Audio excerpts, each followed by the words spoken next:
Hi guys, welcome back to my channel. So I'm actually a member of several FI Financial Independence, Frugal Living, Minimalist Moms groups. A lot of people lately are definitely looking into cutting their spending, saving tips, how to budget properly, and I thought that I would share what I do and my tips and how my family does these things, because these things actually come effortlessly to us and are well within our comfort level and very easy for us to do. So I will share with you guys some frugal living hacks and share some tips on how to save money. I hope you guys enjoy this video. Please subscribe to my channel below for more videos like this, and I really hope you guys like it. So let's get started.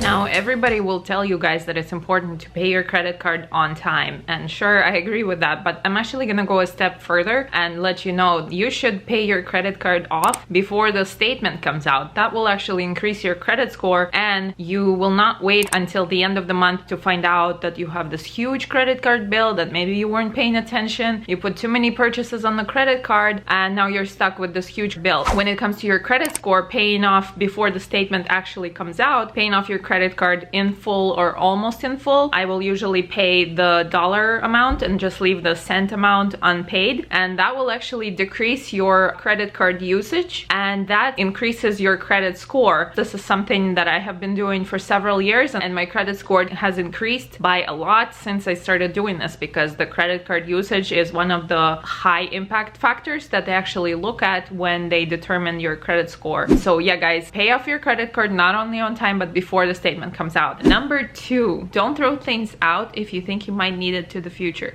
Whoa, that is totally against minimalism. Which I know is very, very trendy right now. Sometimes I feel like I am a minimalist as well, but at the same time, if there are things that I think I might need in the future, I'm keeping those things. I'm not gonna donate them, I'm not gonna give them away, I'm not gonna throw them out, I'm gonna put them in storage and I'm gonna use them later. Don't throw things out. I know right now everybody's into decluttering, which is great, and I do also declutter, but a lot of the stuff that I declutter actually find that I might need in the future, and usually I do need it in the future, and it's a lot cheaper to just keep the thing in my house somewhere, like in the closet, put away somewhere, than to later realize I need a thing just like it and have to go out and buy it. Do your thing, but this is what I do and this works for me. So my main principle for being frugal is to repair things. Repair books, clothes, repair appliances. You don't need to replace every single thing, you don't need to throw it out, you don't need to donate it, you can just repair it. When we have children's books ripped, I just tape them up. It's like a part-time job.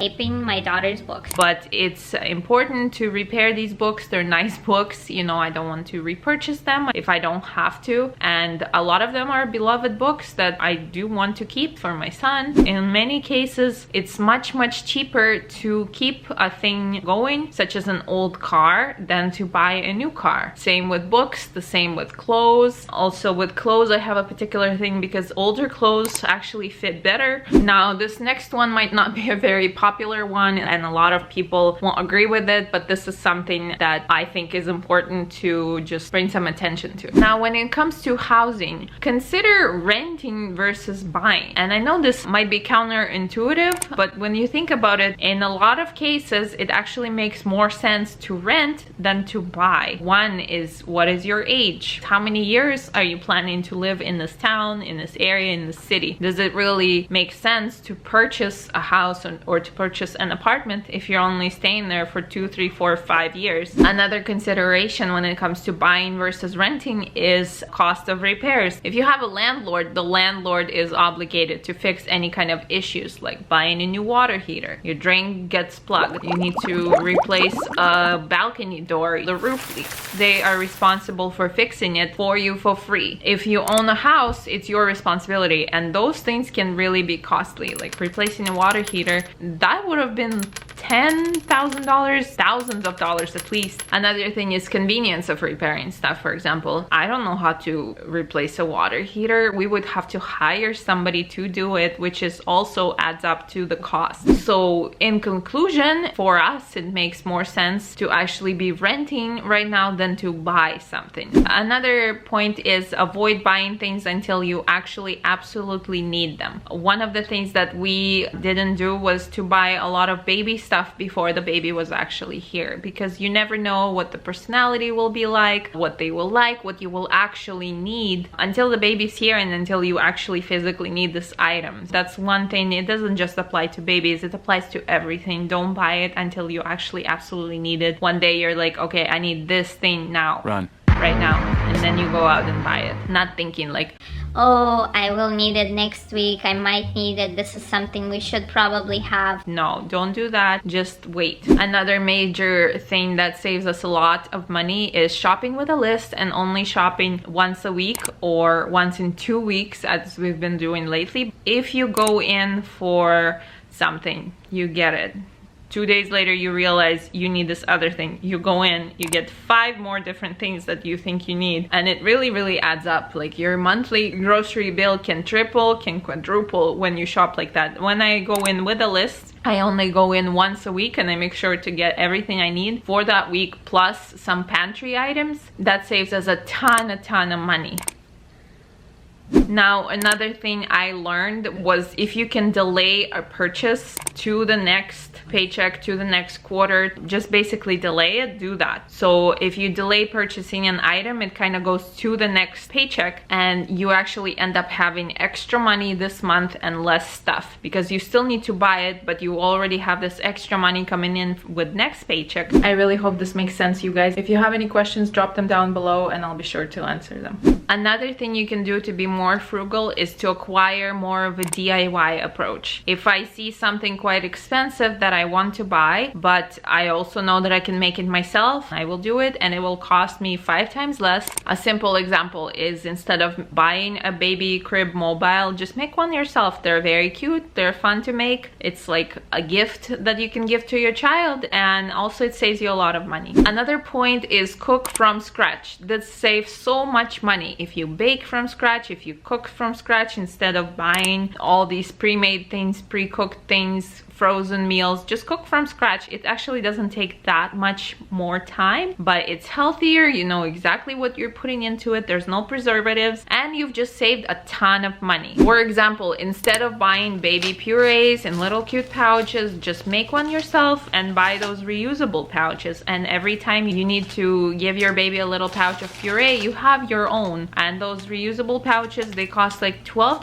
on Amazon and you can just put your own food that you've prepared into these pouches and just give that to your child. You can literally make anything you can buy in the store from scratch. The next thing is, guys, get the cheapest phone plan ever, like the cheapest one that exists. I used to pay like $85 a month for my phone and I didn't even have data. I used to have this crappy like flip phone and they would charge me $85 every single month. Like it was really ridiculous until I kind of looked into it and like shopped around, and now I have no plan. Basically I can just end it anytime. I pay every single month and it costs me $12. That's after taxes. I don't have much data, but I don't need much data and it makes me just not use that much data. You can always kind of cut back on things and always find something where you have too much, you know, freedom and flexibility. You're not actually using all the data, you're not using all the messages, all the phone calls. Buy everything thrifted, pre-loved, used, buy everything like that. Every single piece of furniture except our mattresses is actually thrifted. We bought it all at a thrift store. It's nice, high quality furniture. It cost us significantly less money and it's kind of fun to, you know, go hunting for things, go looking for items and kind of like customize your home. It's a lot cheaper and also it's like a fun thing to do. Every piece of clothing that our kids have is also actually thrifted and used, and it's fine because kids grow out of things so quickly. A lot of my dresses are bought from a thrift store. I just try to buy everything that I can at a thrift store. Another thing that is really important when decluttering, don't actually just like donate it, throw it out, sell it. Sell your things. You know, one man's garbage is another man's treasure, and I definitely agree with that. I have bought so many things that people just think it's trash to them, and it probably is trash to them, but to me it's nice. I use it a lot, my kids use it a lot. Definitely just sell your things. You know, if you have extra, sell it on Facebook Marketplace, sell it on Craigslist, on Kijiji. Definitely, like, people buy everything you put out there. So actually an important thing when it comes to frugality and being frugal and just saving money and having more money to spend is actually being okay with less